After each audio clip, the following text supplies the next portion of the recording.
Welcome to the Equipped Disciple channel. My name is Rick McClatchy. I will be your host. We are here to be and to make disciples of Jesus, and we do that through daily devos, through Sunday sermons, and through other discipleship resources. We are here to equip you to be an equipped disciple. All right, welcome into another day of your daily devos. I'm Pastor Rick, and we're jumping into Genesis chapter 32. And we're going to make it through a little bit more than half of the chapter today. So without further ado, we're just going to jump right in, like and comment, subscribe, all that fun stuff. That'd be great. And here we go, verse 1. So Jacob went on his way, and God's angels met him. So he just got done dealing with Laban and all of that drama. And now he's on his way. Home sweet home, you might say. And so when he saw them, Jacob said, "This is God's camp." And so he called that place Mahanaim, which means two camps. So he's like, our camp and the angels' camp. Like, we got two camps going on here. This is God's camp, is what he said. So he's recognizing God's presence in the place. Jacob sent messengers ahead of him to his brother Esau in the land of Seir, the territory of Edom. And he commanded them, "You are to say to my lord Esau, this is what your servant Jacob says. I've been staying with Laban and have been delayed until now. I have oxen, donkeys, flocks, male and female slaves. I've sent this message to inform my lord in order to seek your favor." When the messengers returned to Jacob, they said, "We went to your brother Esau, and he's coming to meet you, and he has 400 men with him." Okay. All right. That's interesting. Another encounter with an angel happens here, and God is always looking out for Jacob. God knows when Jacob needs a little shot in the arm of encouragement and strength, and so he provides a little encampment of angels along the way to let him know, like, hey, Jacob, I'm here. I got you. He sends his messengers. He sends his help. So he just knows exactly what you need for the road ahead of you, and he's going to meet your needs as well, and we can trust him and we can believe in him for those things. God's awesome. Can I get an amen in the comments if you believe that God's awesome? Now we're dealing with he's coming this way, ... with 400 men. So if you had just said he's coming this way, maybe there wouldn't have been quite so much concern. But with 400 men, what could he possibly be doing with 400 men? And this is where interesting things happen when we just begin to assume, and it can seem like there's literally no other way to interpret these circumstances. However, we'll come to see that Jacob's initial response is not actually reflective of reality, not actually reflective of what was really going on. And so we need to remind ourselves that our first reaction, our first gut reaction, and some of the things is not always accurate. We need to give room for us kind of being wrong in those situations. So verse 7, Jacob was greatly afraid and distressed, and he divided the people with him into two camps, along with the flocks, herds, and camels. And he thought, if Esau comes to one camp and attacks it, the remaining one can escape. Then Jacob said, "God of my father Abraham, and God of my father Isaac, the Lord who said to me, 'Go back to your land and to your family, and I will cause you to prosper,' I'm unworthy of all the kindness and faithfulness you have shown your servant. Indeed, I crossed over the Jordan with just my staff, and now I have become two camps. Please rescue me from my brother Esau, for I am afraid of him. Otherwise, he may come and attack me, the mothers and their children." So his first reaction is fear, right? He's just like, oh my gosh, what's going on? 400 men, yikes. Now he's facing reality, right? He's dividing his camps up. He's making some natural adjustments to the new information that he's receiving just to be wise, right? And there's nothing wrong with that. And it actually doesn't necessarily degrade the quality of his trust in God just because he's making natural preparations. It's like, if there's a storm coming, you get ready for the storm. You also pray for God's protection. It's okay. Like, you don't have to do one or the other. You don't have to fully rely on your own ability, right? You do what is in your hands to do, and you trust God with all the things that you can't do, right? Amen. So he starts out with fear, then he's facing reality. He's kind of dealing with those things. He's trusting God.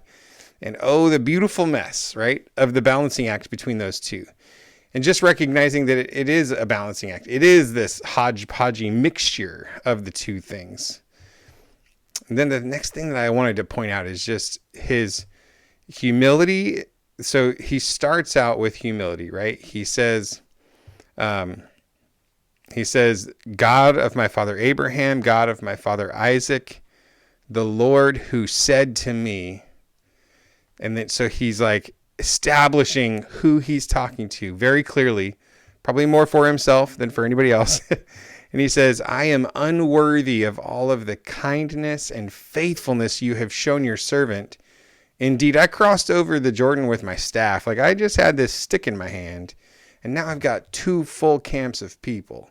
Just recognizing where he came from and what God has brought him to was part of the encouraging himself in the Lord in this process. And so then he honors God that this is who you are. This is what you have done, right? So, I'm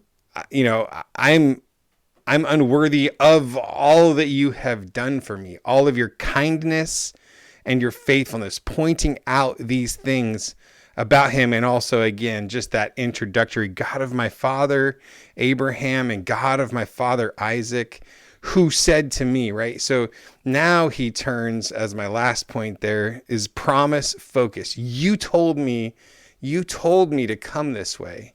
You made a declaration to me. Go back to your land, verse 9 there. Go back to your land and to your family, and I will cause you to prosper.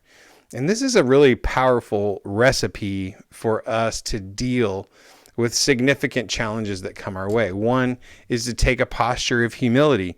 2 is to remind yourself who he is. Like spend some time focusing your heart on the God of Abraham, the God of Isaac, the God of Jacob. And what does that even mean? Like, why do I say that? And what does it mean that he's that God? Well, that he is a promise-making, promise-keeping God who has been faithful over generation to generation to generation. And then he just makes his request, please rescue me from my brother Esau. I'm afraid of him. Be honest before the Lord. Be honest before the Lord. Did you say, I'm freaked out right now? God, please help me. And then he says, you have said, I will cause you to prosper.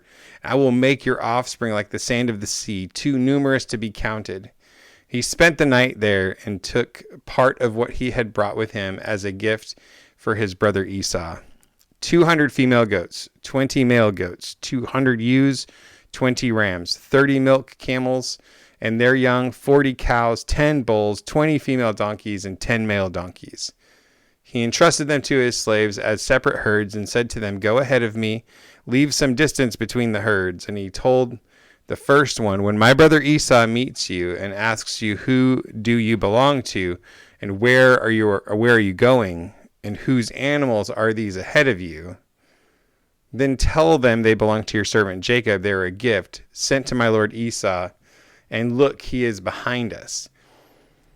So he told the second one, the third one, everyone who was walking behind the animals, say the same thing to Esau when you find him. You are also to say, look, your servant Jacob is right behind us, for he thought, I want to appease Esau with the gift that is going ahead of me. After that, I can face him, and perhaps he will forgive me. So the gift was sent on ahead of him while he remained in the camp that night. And during the night, Jacob got up, took his 2 wives, his 2 slave women, his 11 sons, and crossed the fork of Jabbok. He took them, sent them across the stream along with all his possessions. So he's beginning to separate it out a little bit to kind of protect them just in case. So he's being a wise dad, watching out for his family, protecting them from anything that might be coming their way. So again, I love that Jacob comes and he says to the Lord, you have said, I will cut. You have said, Lord, you made a promise, reminding him of a promise, not so much because God needs to be reminded of his promises, because God's perfect in keeping his promises. So who is the reminder for? This guy, right? Like, we got to remind ourselves of the promises of the Lord so that we behave according to what God told us to do. It's called faith, acting as if you believe that what God has said is actually true, acting like it is actually true. Not just saying that you think it's true, but acting like it. So you have said, so reminding God of what he said, more so reminding yourself of what he has said. And then the last point just to make today is sin is costly. This sin of the deception, not doing it fully God's way, is costing him dearly. I mean, look at all those animals that he's given up to appease the anger that he is the one that stirred all that anger up. And so just recognizing that it's not like, no, it's not a free pass. Jacob did not get a free pass. I would venture to say he's paid pretty dearly for the sin of the deception that he committed against his brother. We're going to see a real gracious, amazing intervention from God in the process, but it still ends up, this is a good opportunity for us to take stock and say, whoa, sin's not free. Sin brings death. Sin is costly. Sin will always cost me. Even when I think that I have gotten away with it, I need to recognize that it costs, that it should be a deterrent for us, to walk the other way. So with that, a big hearty God bless you. I hope you have an amazing day, and I will see you tomorrow.